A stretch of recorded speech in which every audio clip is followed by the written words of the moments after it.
Hi there, and welcome to my EV. Yes, it's been a while. This channel it's really closed, but I see new subscribers all the time, and I haven't made a video since a year. I can't remember right now. So I just wanted to pop by and tell you that I've sold my ID.3. Yes, we sold our little Beamy. The reason was we moved out of the city. We needed more room and we needed all-wheel drive because of the roads, and we just wanted to feel a little bit more safe with driving on the countryside. So we bought this one. That's the Hyundai Ioniq 5 all-wheel drive.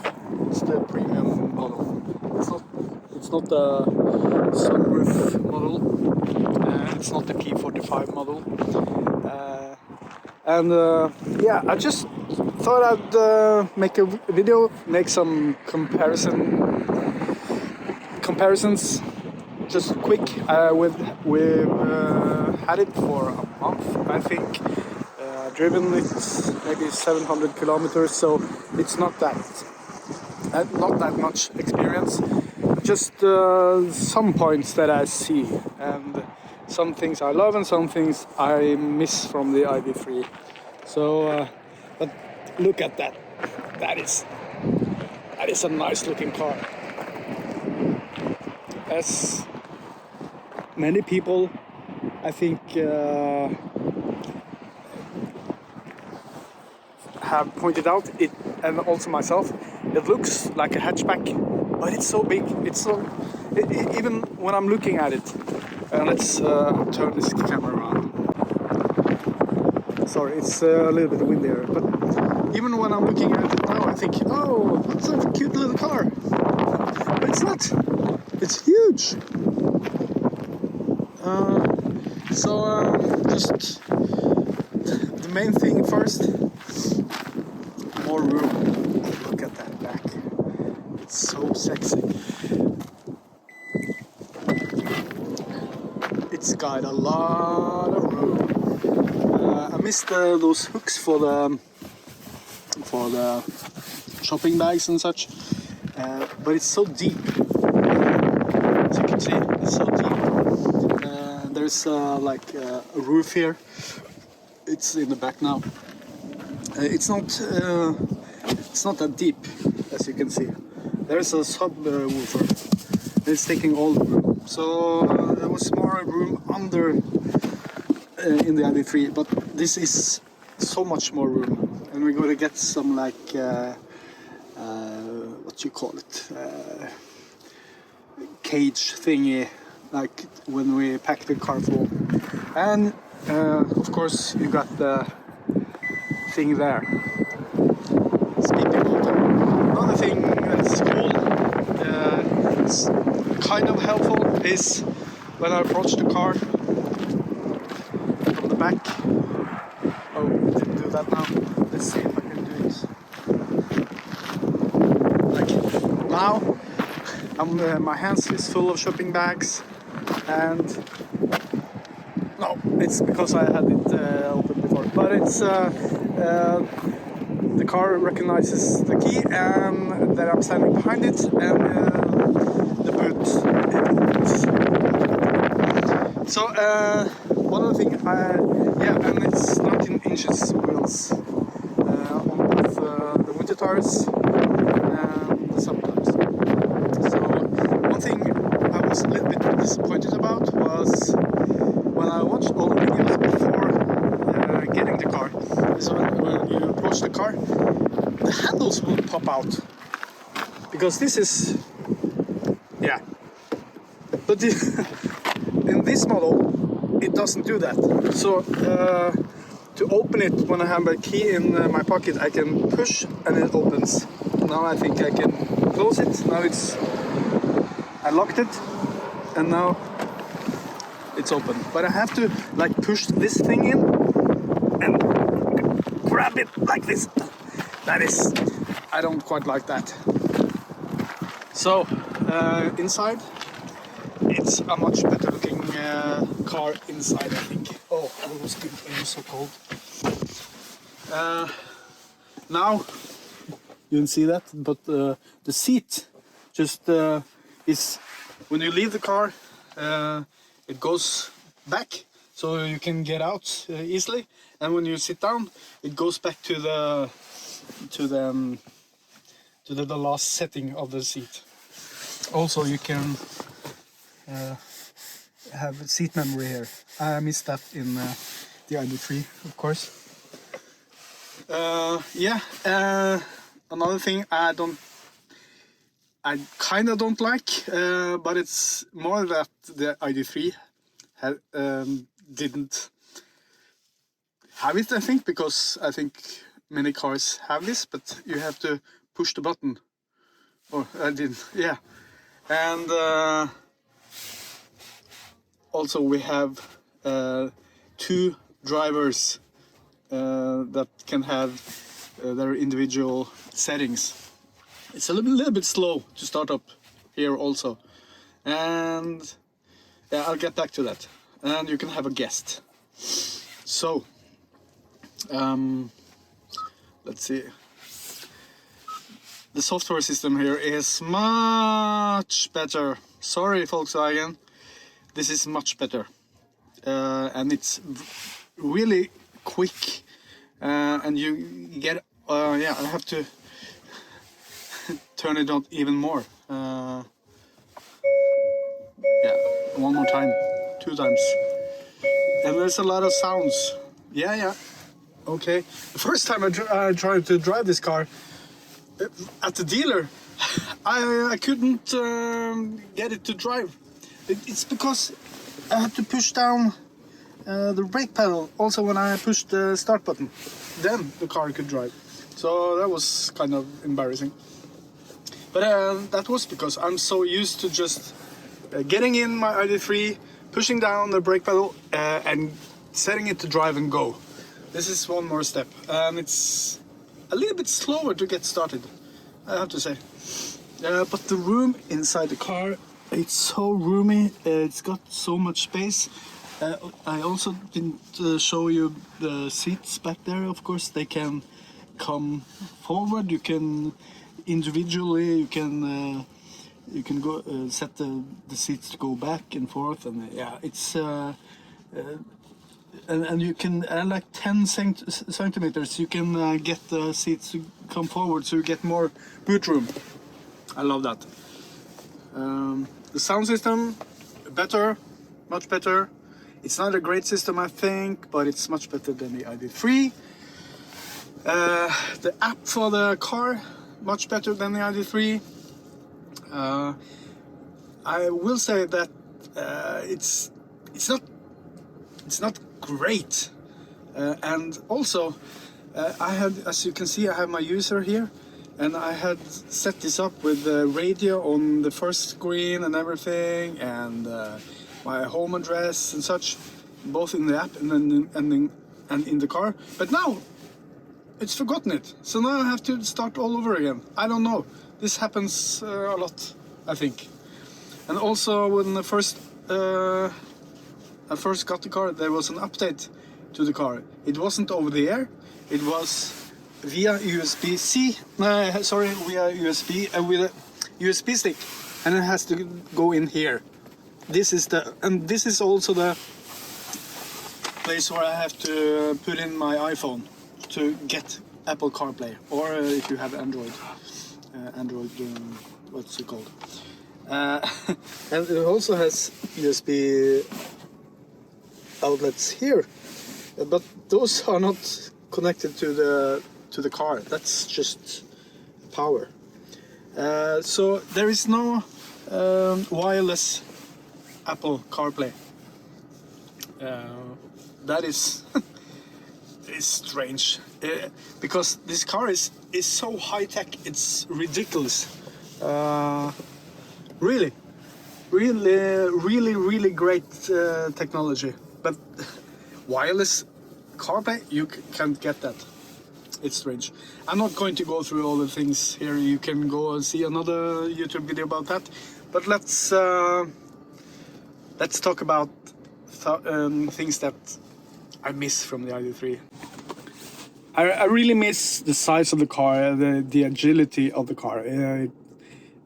Of course, we got a bigger car because we needed a bigger car, but I miss that. It was so nimble in traffic, and especially when you're parking, because the ID.3 has a turning radius of 10 meters. That is unbelievable. And this car, I don't know, but it's not 10 meters. It's I have to turn the steering wheel a lot, and I have to go back and forth and blah, blah, blah. So I miss that. I miss that agility of the ID.3. I also miss the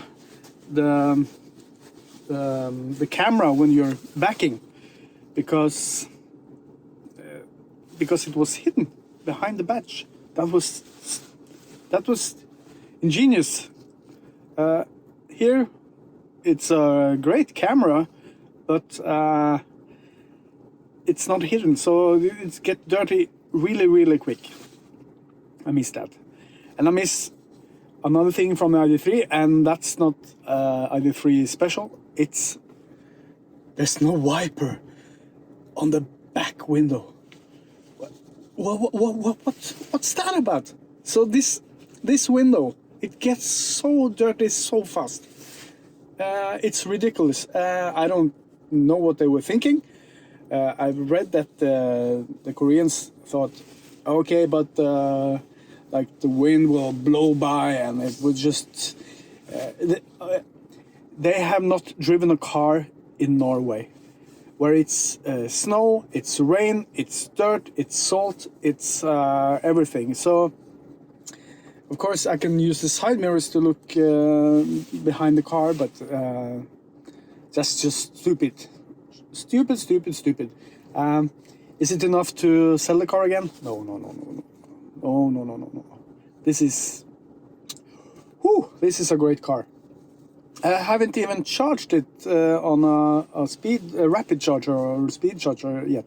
I just been charging it at home in my new house, and I kind of miss one thing from the ID.3 when it comes to the app, because it was a little bit easier to to set when I was going to use the car and set the heating and such, and plan that.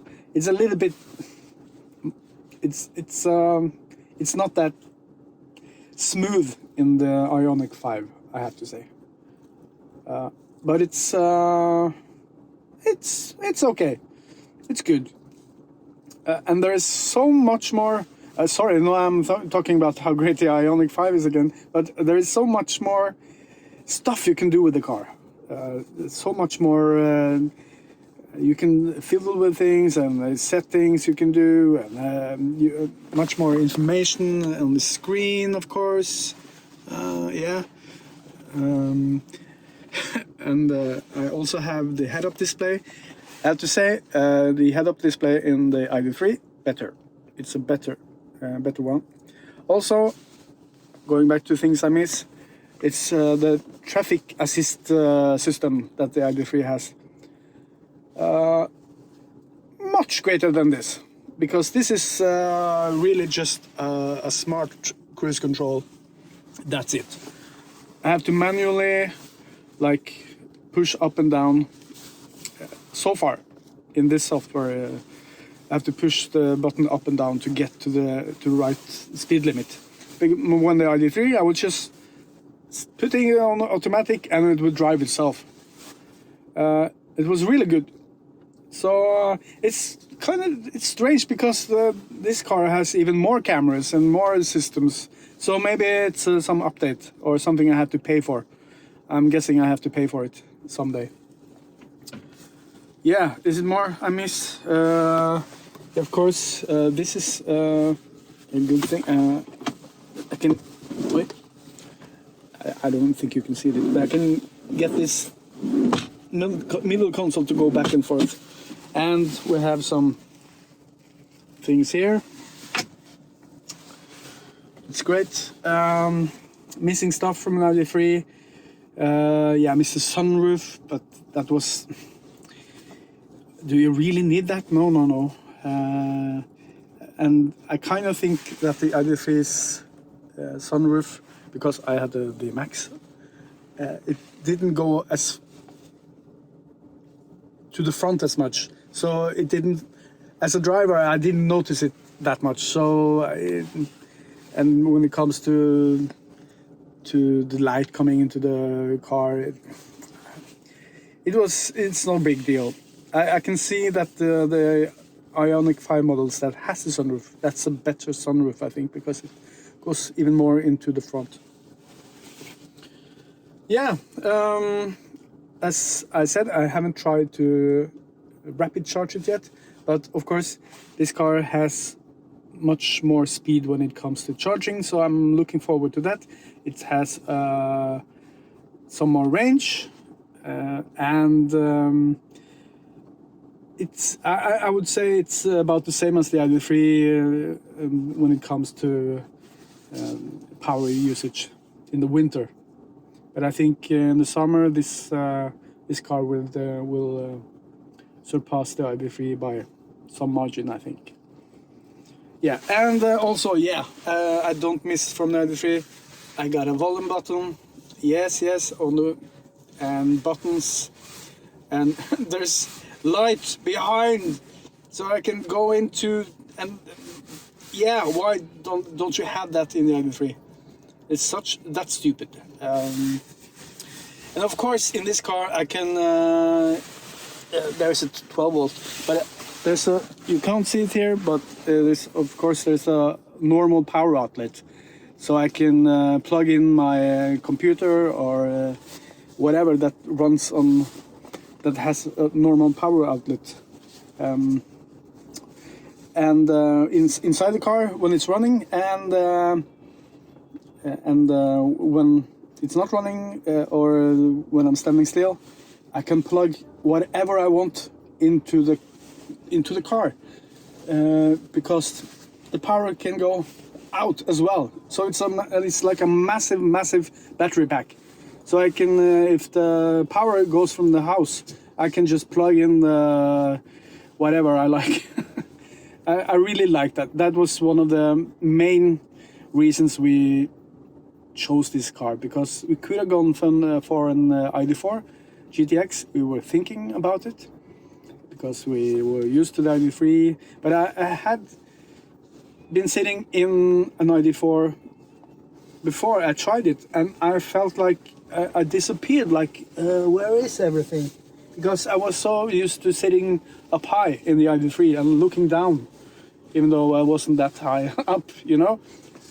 I get the same feeling in the Ioniq 5. It's you're sitting a little bit more on top. You can see more around you, and I like that. I don't like the SUV feeling when you're like whoa, like going on stilts or something. But this car doesn't have that feeling. Yeah, I can say, even though these screens are magnificent and big, and there's so much settings and so much you can do, I kind of miss the simplicity of the ID.3. I think it's a good system for those who don't need to fiddle about everything. Yeah, I think that was it. That's it. Of course, the Ioniq 5 and ID.3 has completely different usages. Is that a word? I don't think so. They're meant for different things. The ID.3 is mostly a city car, I think. It's a Golf. You know what a Golf is. This is more of a family car. It's roomy. It got range. It has and it costs more, obviously. And I think it's the better car. The Ioniq 5 is the better car. But I miss my ID.3. I really do. If I could have, I would have kept the car as a car number 2. But this car was expensive enough. So, but maybe in the future we'll buy a used ID.3 and have that as a second car. I don't know, but I think maybe so, because I love the car. I said it in all the previous videos here. I love the car. I still love the car, and I miss it even though I love this car. So and lastly, I really feel now when I'm driving this car that I have the best looking car on the road. When I'm parking, I see people looking at it. It's spectacular in its design. But I remember feeling a little bit the same when I bought the ID.3 and was driving that, because it looked so different. And this kind of looks even more different until everybody got them. Everybody's getting them now because it's such a great car. I went shopping right before this, and there was this guy standing parked there. He was in an Ioniq 5. He gave me the thumbs up, and when I was pulling out, another Ioniq 5 came along. And this is just everyday shopping center. Not even in the city. So they are coming, and they're coming big, and I understand why. So that was my thoughts about the Ioniq 5 versus the ID.3 First Max, I would have to say. And I don't think you'll see more videos here, but you might get some. I don't know, but I'm not planning it. I'm not planning to make more videos. Maybe when I buy the next car, so we'll get the next comparison. Yeah, okay. Thank you for watching. I'm not seeing you later, but you are seeing me later. But I'm correcting myself, because I never saw you, but I heard from you. So thank you for watching. Also, I almost forgot, but you can get one pedal driving in this car, and it's great. It's great. Oh, I hope the ID family cars, the cars in the ID family, get more that ability, because it was too weak in the ID.3. Yeah. Let's go!